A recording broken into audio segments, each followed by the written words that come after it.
Hello, and welcome to the EVEEchoChamber. Today we return to the New Player Guide series with a video focused on skill planning and Alpha versus Omega.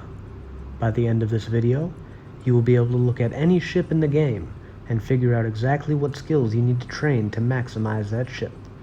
You will also have a better understanding of the limitations of the Alpha clone state, and why bigger and higher tier are not always better. Let's get started. I hope you remember this little guy. This is the character I made for my tutorial videos. I haven't touched him since. He's still on tech level 1, and I don't believe I've trained any skills yet. I'm using this character to make a point about maximizing your potential by only focusing on the relevant skills, and because I plan to expand on this yet more with kind of a demonstration series of the things I've shown in the New Player's Guide so far. The first screen we need to begin planning out our skill training is the ship tree screen. This is my favorite screen in the whole game. Over the course of this video, I'm going to make 3 separate training plans. One for the Tornado, one for the Rupture Guardian, and then one for the super secret ship that I'm actually going to do the plan for. I'm doing 3 different ones because I want to demonstrate the differences between Alpha Clone and Omega Clone. I've chosen these 3 ships because the Tornado is like my favorite Minmatar ship. It's just so cool. The Rupture Guardian, being another version of the Rupture, provides a very good example of Alpha versus Omega, and the super secret ship just speaks to me. So the first difference between Alpha and Omega is what you're seeing on the screen now, and that is that Tier 8 is Omega exclusive. Tier 8 and above, you must have Omega clone state in order to use any of those ships. But there is another restriction on Alpha clones, and it's pretty much the whole reason I'm making this video, and that is that some skills are Omega exclusive.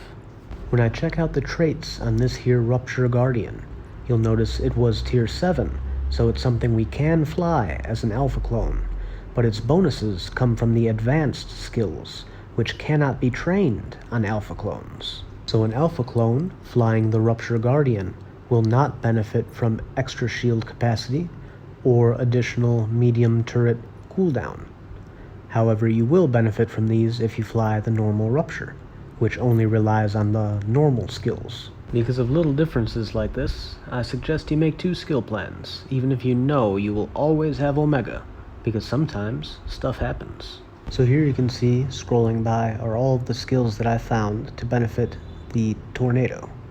Anything marked with Omega requires you to have an Omega subscription, but for the Tornado, that's totally fine, because you need an Omega subscription to fly the Tornado in the first place. So you can see some ways to optimize your training if you know you will have Omega and you know you will go for the Tornado. You don't have to train medium weapons or small weapons at all. You don't have to train cruisers at all. You don't have to train frigates at all. You only get to have 1 drone, so you only need to have drone level 1, and then train whichever size drone you want to use. This is not 100% true, because we know we start with certain skills trained already. And another thing I don't want you to forget, you need to train a certain amount of skill points in order to get the next tier, the next tech level. And many of these skills displayed on this list require you to be a higher tech level already. So you will need to train something that you won't really use.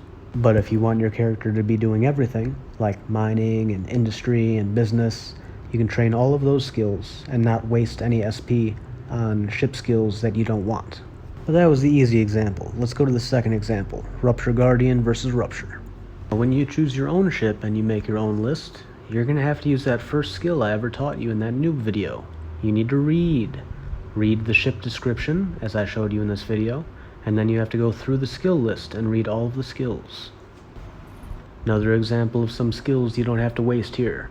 You don't have to train destroyers or frigates at all. You don't have to train armor tanking at all unless you wanted to do an armor tanking Rupture.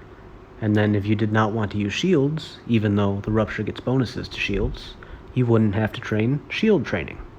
This is another ship that is limited to 1 drone, so you only need drones level 1, and train whichever size of drone you plan to use. Now because the Rupture Guardian hull does not get a damage bonus from the cruiser skill, it only gets a bonus from the advanced cruiser skill.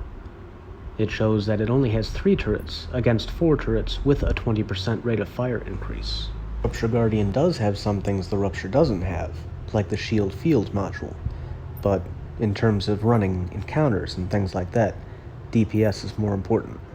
When you find a ship that you think you want to make a training plan for, make sure you read the trait description carefully and look at which skills will provide the bonuses. When I said you don't have to waste skill points with things like small guns, you're never really wasting the skill points, but this video is partially in response to a thread I saw on Reddit about a cruiser losing a fight to a frigate, and I want to explain that that's because those frigate pilots, they were only training skills relevant to the frigate, whereas the rest of us are training things like trade skills and planetary mining, and when you finally get to a cruiser, the skills you've trained in small guns don't apply.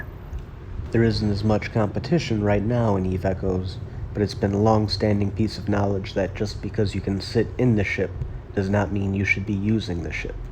Just because today you get access to a cruiser or battlecruiser doesn't mean that that will be an upgrade.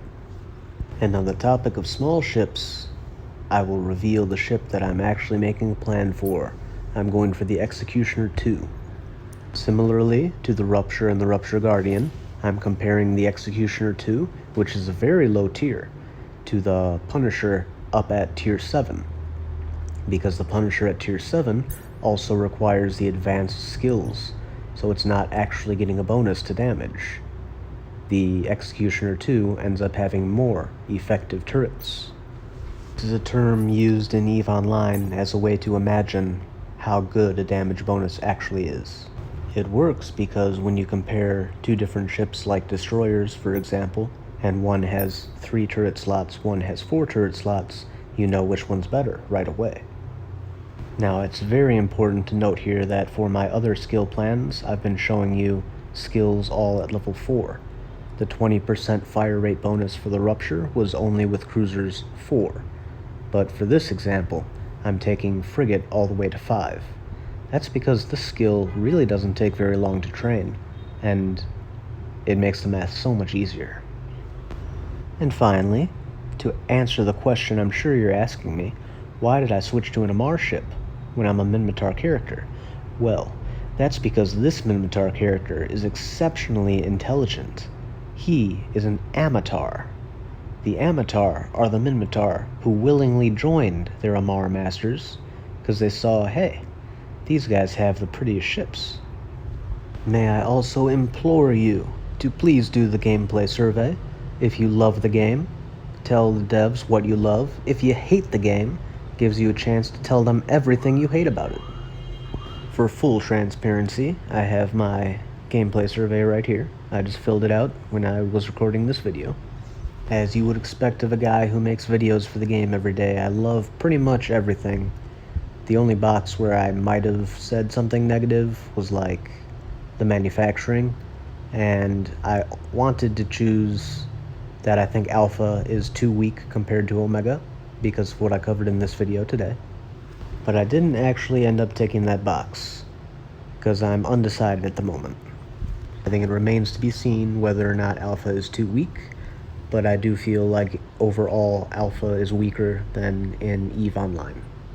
There are different restrictions on Alphas in EVE Online, but in general I think that they have more potential to perform better in small ships than Alpha clones in EVEEchos.